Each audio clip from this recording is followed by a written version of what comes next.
এত কাঁচা বিবেক নিয়ে কবরে যাবেন কিভাবে? আপনার মানসিকতাকে আপনাকে অনেক বেশি প্রসার করতে হবে, অনেক বেশি সেনসিটিভ হতে হবে। বর্তমানে চারপাশ আমাদের প্রতিকূলতা আমাদের গিলে খাওয়ার জন্য চেষ্টা করতেছে।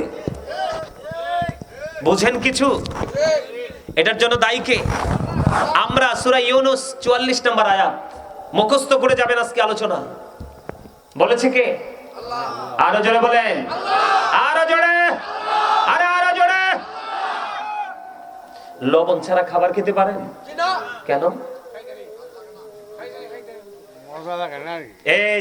এইটা হইছে সলিড, অ্যাবসলিউটলি রাইট আনসার। আপনারা স্টেজ থেকে যা দিয়েছেন একটাও সঠিক হয়নি। স্বাদ লাগে না।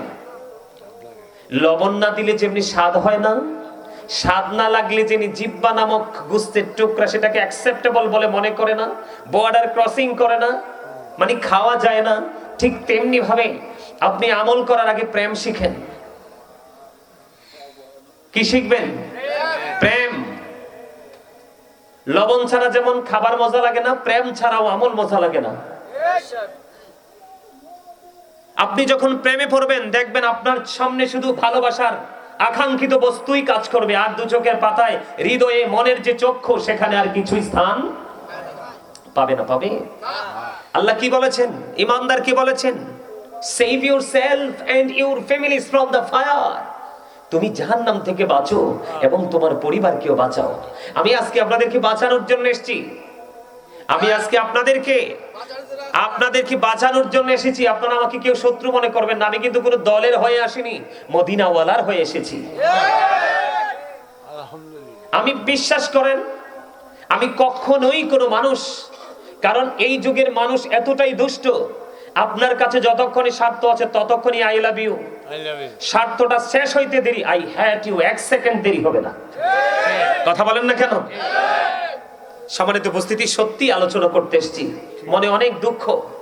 এত সুন্দর করে মানুষকে বোঝাতে চাই কিন্তু মানুষ বুঝতে চায় না। কেন বলছি? আমার রাসূল বলেছেন, আমি আমার উম্মতগুলোকে মাজায় ধরে ধরে জাহান্নাম থেকে বাঁচাতে চাই, কিন্তু আমার উম্মতগুলো আমার হাত ফসকে জাহান্নামে চলে যায়। নাউজুবিল্লাহ বলেন না? তার মানে আমার রাসূল আমাদেরকে বাঁচার রাস্তা দেখিয়ে গেছে। তোমরা এই পথে হাঁটো, গন্তব্য শেষ যেখানে সেখানেই তোমার চিরস্থায়ী ঠিকানা। সেটাকে ইংলিশে বলা হয় প্যারাডাইস, জান্নাত। সুবহানাল্লাহ বলেন না? আরে জোরে বলেন না সুবহানাল্লাহ। নবীর দেখানো পথে হাঁটতে হাঁটতে হাঁটতে হাঁটতে আপনাকে আল্লাহ রাব্বুল আলামিন বলবে, ইউ গো টু প্যারাডাইস, যাও জান্নাতে চলে যাও। আর যদি ওটা নসিবে না জোটে, you have to go to hell, চলে যেতে হবে জাহান্নামে। এক সেকেন্ডের জন্য নড়তে পারবেন না। Love for Allah and hate for Allah, হুব্বা ফিল্লাহ ওয়াল বুগদা ফিল্লাহ, ভালোবাসাও আল্লাহর জন্য আবার ঘৃণাও। আজকে এই জায়গাটাকে ভালোবাসবো কার জন্য? কথা বলেন। তিনি কে? There is no god but আল্লাহ।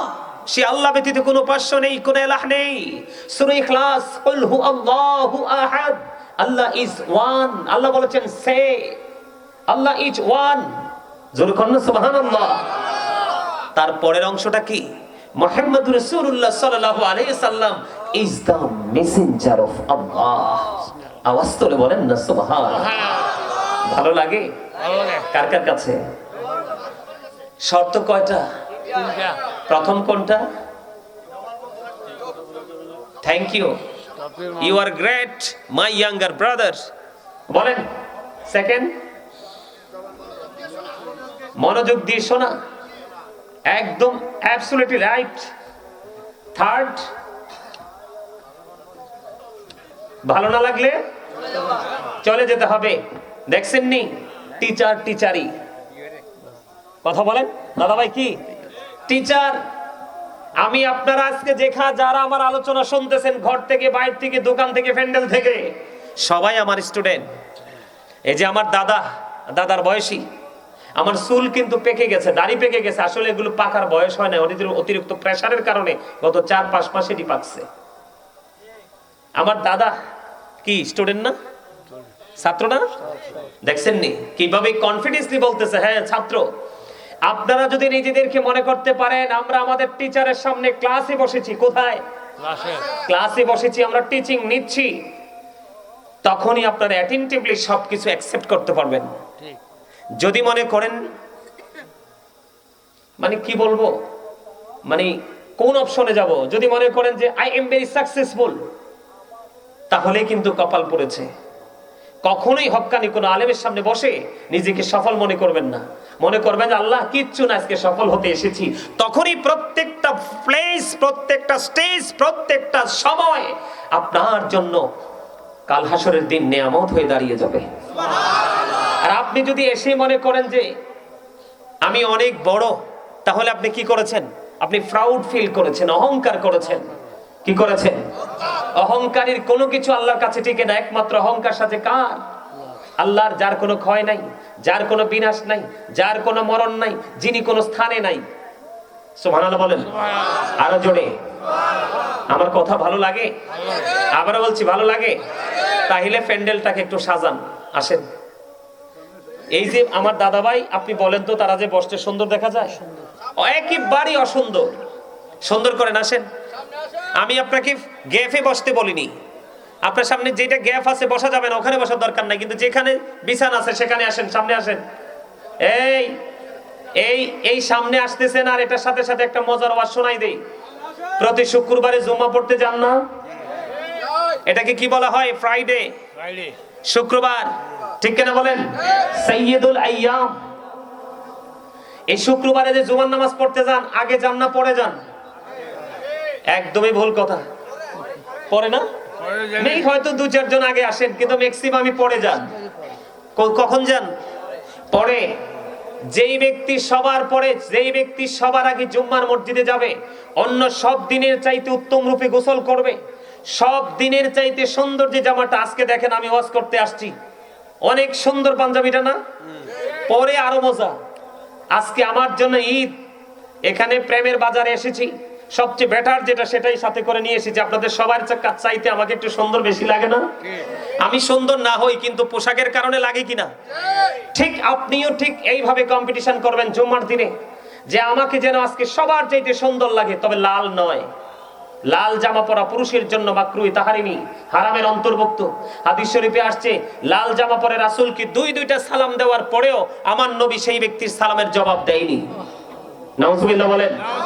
মা বোনেরা পড়তে পারবে, কিন্তু আমার ভাই বাবারা পড়তে পারবে না। শুক্রবারে সবার আগে জুম্মার দিনে সবচেয়ে ভালো করে গোসল করবেন, আতর লাগাবেন, সবচেয়ে সুন্দর পাঞ্জাবিটা পরবেন, সবার আগে কুইকলি হেঁটে হেঁটে, গাড়ি দিয়ে না। কারণ যত বেশি হেঁটে আসবেন ততই গুনাহ ঝরবে, নেক যুক্ত হবে। হেঁটে হেঁটে আসবেন, যদি স্বাস্থ্য ভালো না হয় বাধ্য হয়ে গাড়িতে করে যেতে হবে। আমার নবী, আপনার নবী, দু জাহানের বাদশা নবী সরকারে মদিনা, তিনি জানিয়ে দিয়েছেন, বন্ধু, কেউ যদি জুমার দিনে সবার আগে আগে মসজিদে যায় রে, আর সবার পরে তিনি মসজিদ থেকে বের হলো, মসজিদ থেকে বের হয়ে ওনার বাড়ি যেতে যেতে যতটুকু সময় লাগবে, আমার নবী, আপনার নবী, দু জাহানের বাদশা নবী, কামলেওয়ালা, ইমামুল মুরসালিন, রাহমাতাল লিল আলামিন, আল্লাহর প্রিয় হাবিব হাবিবুল্লাহ, তিনি জানিয়ে দিয়েছেন সবার আগে তিনি মসজিদে আসলো, প্রথম কাতারে তিনি বসে গেল, এদিকে ওট কুরবানির সওয়াব তিনি পেয়ে গেল। সবার পরে যদি তিনি মসজিদ থেকে বের হয়ে যেতে পারে রে, আমার রাসূল জানিয়ে দিয়েছে প্রত্যেকটা কদমে কদমে তার আমল নামায়, প্রত্যেকটা কদমে আলাদা আলাদা করে 1 বছরের নফল ইবাদতের সওয়াব দেওয়া হবে। আর জোরে বলেন না সুবহানাল্লাহ।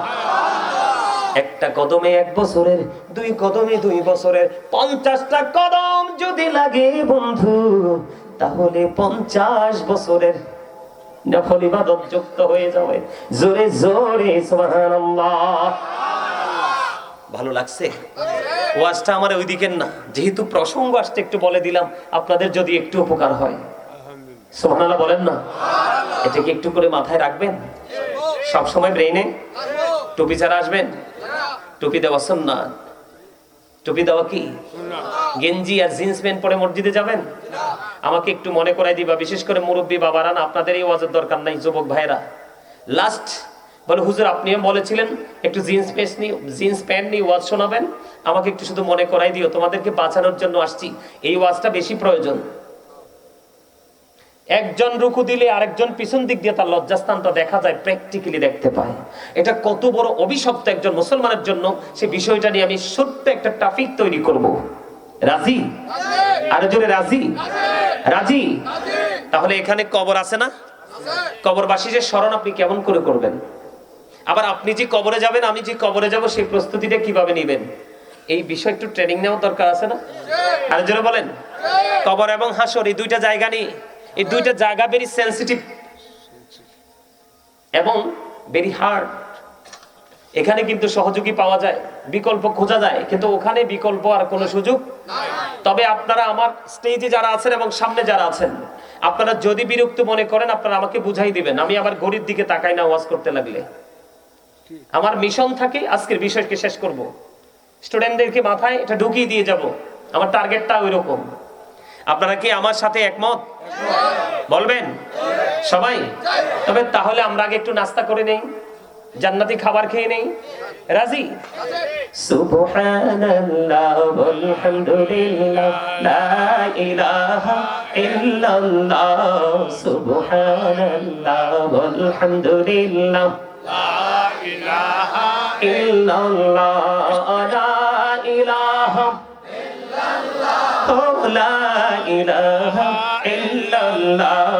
নবী আমার নূরের পুতুল, জগৎ করলেন উজালা।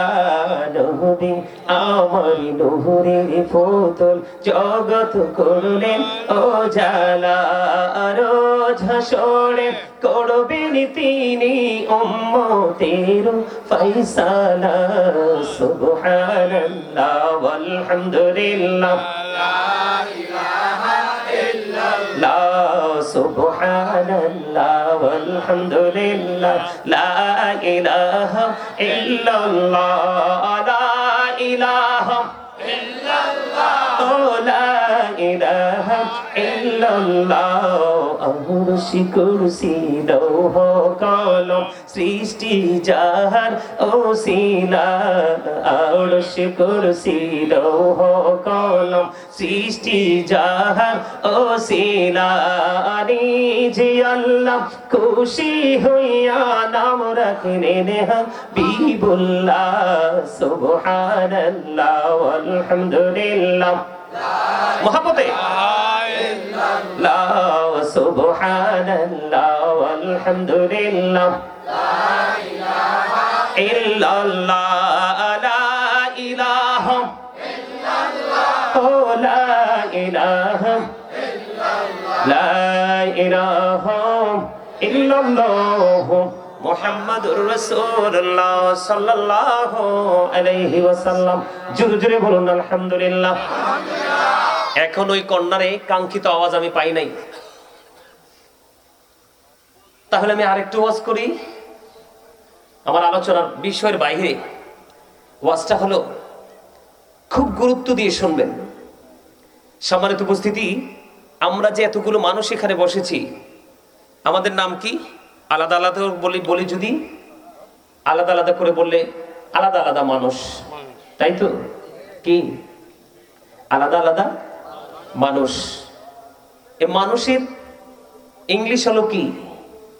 ম্যান অথবা পারসন। আর আল্লাহর কোরআনের ভাষায় আরবিতে কি বলা হয়?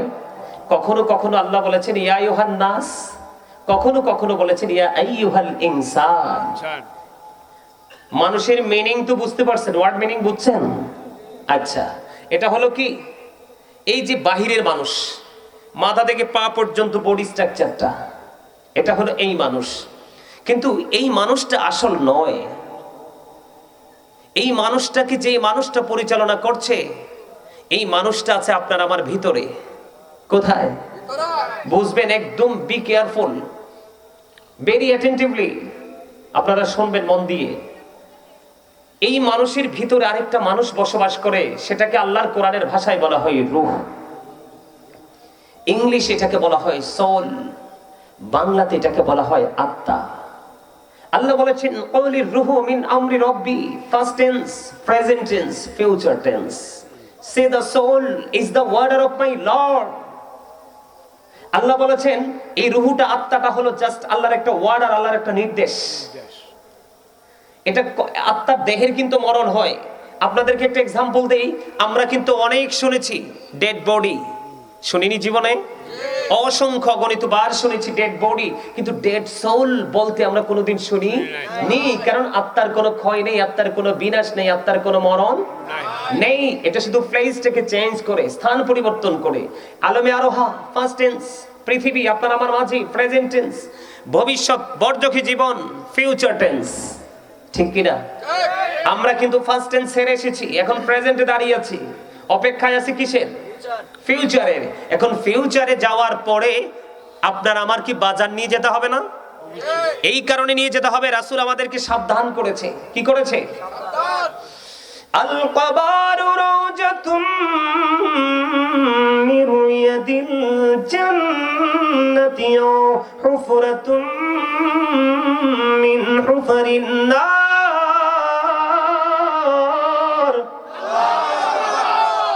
লবণের ওয়াজ মনে রাখলে জীবনে আর কেউ ঈমান চুরি নিতে পারবে না। দাদা ভাই কি বলেন? লবণ জাস্ট ছোট্ট একটা সিম্পল একটা এক্সাম্পল। লবণটা শুধু মনে রাখবেন যে গাজী সাহেব বলে গেছিল লবণ, কারণ এটা ছাড়া পৃথিবীর কোনো কিছুকে টেস্টি করা যায় না। ঠিক তেমনি ভাবে প্রেম ছাড়া আপনার কোন আমলকে টেকসই করতে পারবেন না। সুবহানাল্লাহ বলেন। বন্ধুনি আমার, আমার নবী আপনার নবী দু জাহানের বাদশা নবী, তিনি জানিয়ে দিয়েছেন কবরটা জান্নাতের একটা বাগান হবে, জাহান্নামের একটা গর্ত হবে। তার মানে পৃথিবীর মানুষগুলো দেখে কবর দেখতে বন্ধ 3.5 হাত মাটির ঘর, কিন্তু এই কবরের ভিতরে 3টি আচরণ হয়। কয়টি? একটা হলো ঈমানধারীর আচরণ, আরেকটা হলো মুনাফিকের আচরণ, আরেকটা হলো বেঈমান কাফেরদের আচরণ। আমি আজকে পার্ট বাই পার্ট টপিকস আকারে আলোচনা করব। সময় দিতে রাজি আছেন নি? কে কে রাজি? 2 হাত তুলে দেখান সোজা করে, হাত নামান। মোটামুটি দাদা ভাই একটু অ্যাক্টিভ হইছে না? মানে মজা পাইতেছে, হ্যাঁ মজা পাইতেছে, ঠিক না? আপনারা কি বলেন? প্রেম এমন এক জিনিস, একবার যদি প্রেমের আগুন হৃদয় জ্বলে ওঠে, পৃথিবীর কোনো পানি না এটাকে থামাবে, ঠিক কিনা বলেন? বন্ধুরে আমার, আমার নবী আপনার নবী দু জাহানের বাদশা নবী, তিনি জানিয়ে দিয়েছেন কবর জান্নাতের একটা বাগান হবে রে, জাহান্নামের একটা গর্ত হবে। এবার প্রশ্ন করতে পারেন বলে, হুজুর কেন গো? এই দুইটা দিক, নেগেটিভ এন্ড পজিটিভ, ঠিক কিনা বলেন? ও বন্ধু, এটার কারণ হলো আল্লাহর হাবিব সরকারে মদিনা তিনি জানিয়ে দিয়েছেন, সব মেসেজ আমরা পেয়ে গেছি। যারা জিকির করে তারা হলো জিন্দা, আর যারা জিকির করে না তারা যদিও শারীরিক গঠন প্রণালীতে জিন্দা, আদতে তাদের আসল মানুষটা মরা।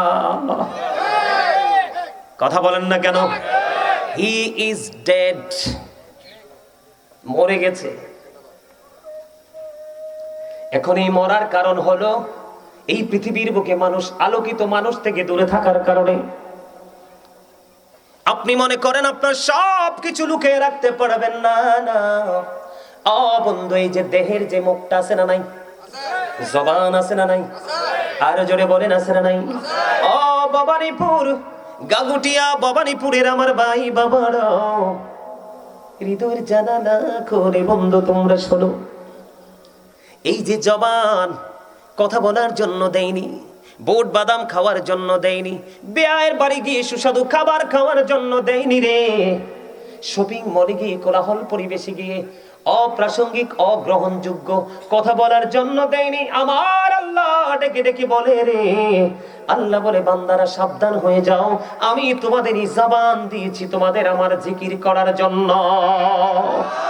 জোরে জোরে সুবহানাল্লাহ। আল্লাহ বলেছেন remember me then I will remember you. আল্লাহ বলেছেন remember me then I will remember you. তোমরা আমাকে স্মরণ করো, আমি তোমাদেরকে স্মরণ করব। ফাযকুরুনি আযকুরুকুম। জোরে জোরে বলুন আল্লাহু আকবার। এবার প্রশ্ন করতে পারেন হুজুর, হুজুর জিকির কেমন করে করব? ও বন্ধু, তুমি কোনো অজুহাত দিয়ে বাঁচতে পারবা না।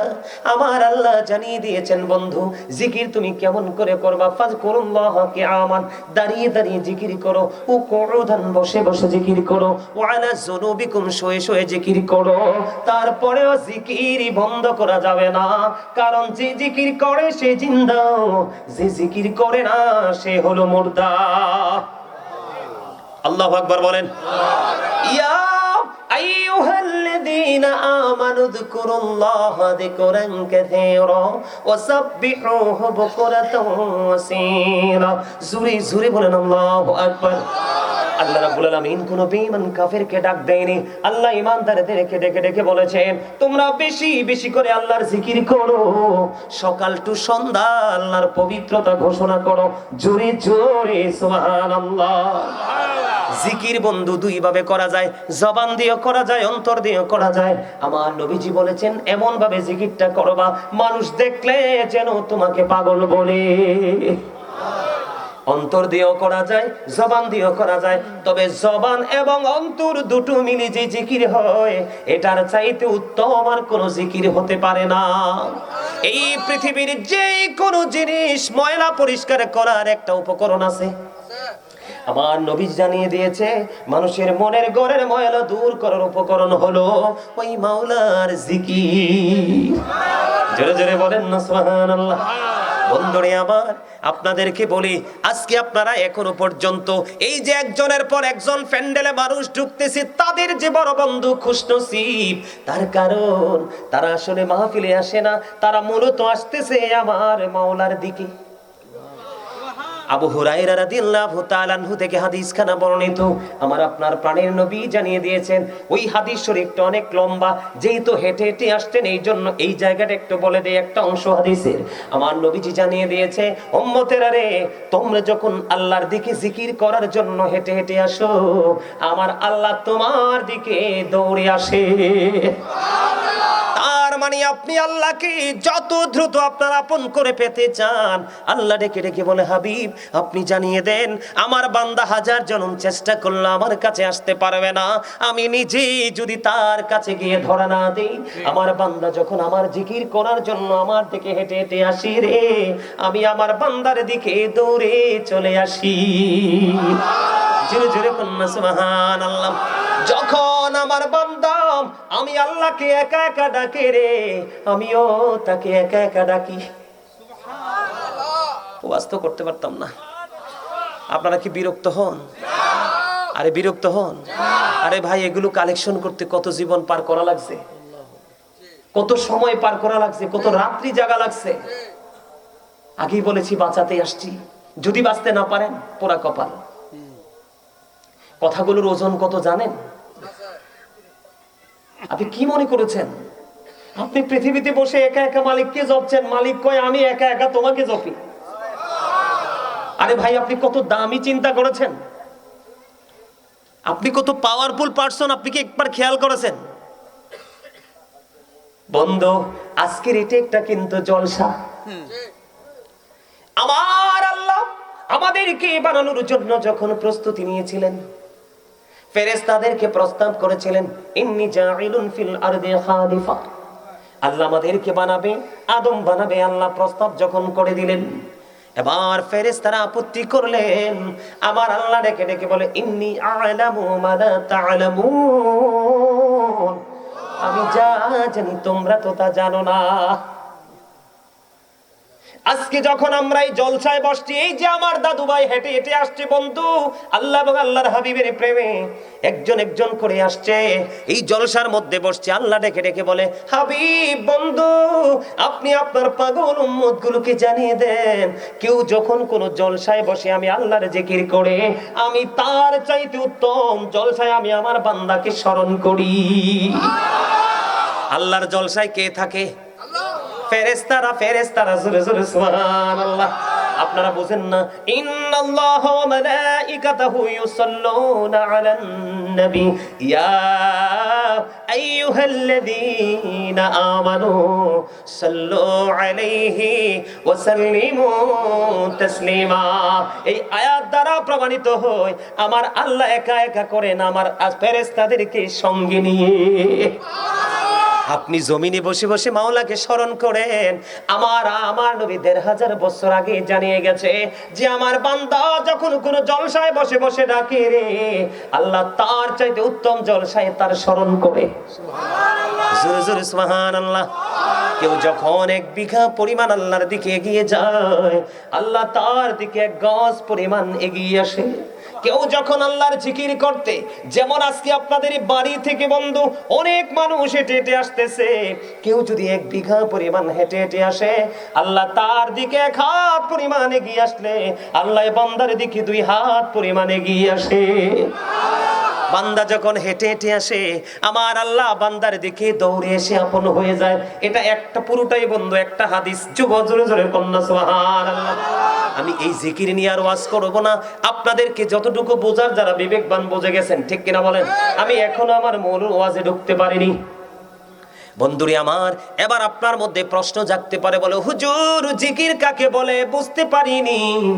ও বন্ধু, জিকির শব্দের অর্থ হলো স্মরণ করা। ইংলিশে যেটাকে বলা হয় রিমেম্বার। বন্ধুরে আমার, সুবহানাল্লাহ বল আল্লাহর জিকির, আলহামদুলিল্লাহ বল আল্লাহর জিকির, আল্লাহু আকবার বল আল্লাহর জিকির, লা ইলাহা ইল্লাল্লাহ বল আল্লাহর জিকির। কাউকে ভালো কাজের জন্য ডাকা, এটাও জিকির। কাউকে মন্দ কাজ থেকে বিরত রাখার চেষ্টা করা, এটাও জিকির। বন্ধু, তুমি নামাজে দাঁড়িয়েছ, ওটাও মাওলার জিকির। ওইটা হলো জিকিরের জলসা। যেই আমলটা, যেই ইবাদতটা একই জায়গায় দাঁড়িয়ে এবং বসে সম্পূর্ণ করা হয়, এটাকে বলা হয় জিকিরের জলসা। আর হজ হলো মাওলার জিকিরের জুলুস। বিভিন্ন জায়গা পরিদর্শন করে যেটা সম্পূর্ণ করা হয়, এটাকে বলা হয় জিকিরের জুলুস। যেমন আপনার হাতের নাগালে বন্ধু একটা হজ, যেটা হলো নামাজ, ঠিক কিনা বলেন? আমি আপনাদেরকে বলি, এখন শীত আসছে কিনা? শীতের সাথে খুব চমৎকার মানায় হাদিসটা। বন্ধুরে আমার নবী শীতের দিনে বের হলো। বের হওয়ার পরে তিনি চাইয়া দেখলেন শীতের কারণে শুষ্ক হয়ে গাছের পাতাগুলো ঝরে ঝরে পড়ছে। তিনি গাছের ঢাল ধরলেন, ধরার পরে আরবি হযরত আবু জরকে ডাক দিলেন। আবু জর উত্তর দিলেন, লাব্বাইকা ইয়া রাসূলুল্লাহ, আমি হাজির। ইয়া রাসূলুল্লাহ, ইয়া হাবিবাল্লাহ, নবী, প্রাণের নবী গো, আমি তো হাজির। নবীজি ডাক দিয়ে বললেন, রে আবু জর, ওই গাছের দিকে তাকায়া দেখো, শীতের কারণে শুষ্ক হয়ে গাছের পাতা যেমন করে জোরে জোরে পড়ে রে, ঠিক তেমনি ভাবে আমার উম্মত গুলো, আল্লাহর বান্দা গুলো একনিষ্ঠতার সাথে একাগ্র চিত্তে তাকওয়া নিয়ে যখন একটা রাকাত নামাজের মাধ্যমে আমার মাওলার কদমে যখন তার পবিত্র কপালটা ঠেকিয়ে দেয়, সেজদা করে দেয়, ওই শীতের দিনের গাছের পাতা যেমনি জ্বরে গাছটা শূন্য হয়ে যায়, ও বন্ধু, বসন্ত আসার আগে আগে নতুন পাতা গজিয়ে গাছটা আবার অপূর্ব সুন্দর রূপার হয়ে যায়, ঠিক কিনা বলেন? আমার নবীজি বলেছেন, নামাজ যখন পড়বা এমনি ভাবে তোমার জীবনের গুনাহগুলি ঝরে যাবে রে, যেমনি ভাবে শীতের দিনের গাছের পাতাগুলো ঝরে যায়। তবে ওই নামাজ পড়বা যেই নামাজে আমার মদিনাওয়ালা আছে। আমার নবী ছাড়া নামাজ পড়লে লাভ হবে না, আমার নবী ছাড়া রোজা রাখলে লাভ হবে না, কোরআন তেলাওয়াত করলে লাভ হবে না। তার প্রমাণ বন্ধু, নবীকে আঘাত দিলে আল্লাহ আঘাত পায়, আর যে আল্লাহকে আঘাত দেয় তার ঠিকানা হলো জাহান্নাম। You have to go to hell উইদ্দাত লিল কাফিরিন। মুমিন কখনোই বন্ধু আল্লাহকে কষ্ট দিতে পারে না, কষ্ট দিবে মুনাফিক আর বেঈমানেরা।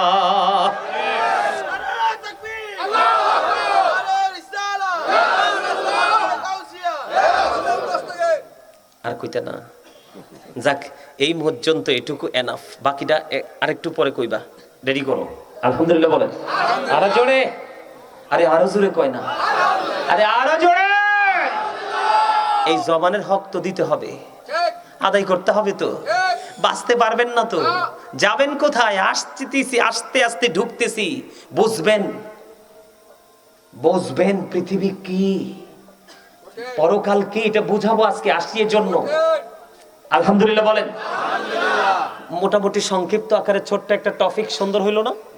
জিকিরটা নিয়ে এই ওয়াজ করার জন্য প্রস্তুত ছিলাম না, কিন্তু আপনাদেরকে অ্যাক্টিভ করার জন্য আমি কিন্তু এই আলোচনাটা করেছি, বিরক্ত হননি তো? এটা যদি মনে রাখেন জীবন ধন্য হয়ে যাবে। সুবহানাল্লাহ বলেন আরো জোরে। বন্ধু, আমার আলোচনাটার মূল জায়গার এই আর আমি আলোচনা করব না। নামাজ নিয়ে, জিকির নিয়ে বিস্তারিত আলোচনা শুনলে অনলাইনে ঢুকবেন, মানুষের জীবনে